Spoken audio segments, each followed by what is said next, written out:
লে অফ বাতিল করে গার্মেন্টস, টেক্সটাইল সহ ১৬টি বন্ধ কারখানা খুলে দেওয়ার দাবি জানিয়েছেন বেক্সিমকো ইন্ডাস্ট্রির কর্মকর্তা ও কর্মচারীরা। সকালে পল্টনের সংবাদ সম্মেলনে এই দাবি জানান তারা। বক্তারা বলেন, বন্ধ কারখানার ৪২,০০০ শ্রমিক ও তাদের পরিবার মানবেতর জীবনযাপন করছে।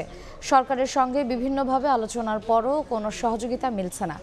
এমন অবস্থায় রফতানি আয় অব্যাহত রাখতে কারখানাগুলো খুলে দেয়া, এলসি খোলা সহ ব্যাংকিং লেনদেন সচল রাখা ও বকেয়া বেতন পরিশোধ সহ ৩ দফা দাবি তুলে ধরেন কর্মকর্তারা।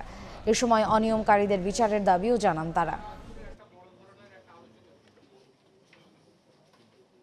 সরকারের সিদ্ধান্ত মোতাবেক ফেব্রুয়ারি মাস থেকে এই বিশাল জনবলকে আর কোনো প্রকার আর্থিক সহযোগিতা প্রদান করা হবে না, যার প্রেক্ষিতে ফেব্রুয়ারি ২০২৫ মাস থেকে ১৬টি কারখানা স্থায়ীভাবে বন্ধ হয়ে যাবে এবং এগুলিতে কর্মরত প্রায় ৪২,০০০ কর্মজীবী মানুষ চাকরি হারাবে।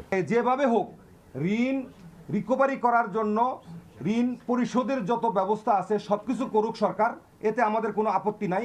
আমাদের প্রতিষ্ঠানগুলো চলুক, প্রতিষ্ঠান চললে যত ঋণই হোক এই ঋণগুলো রিকভারি করা সম্ভব।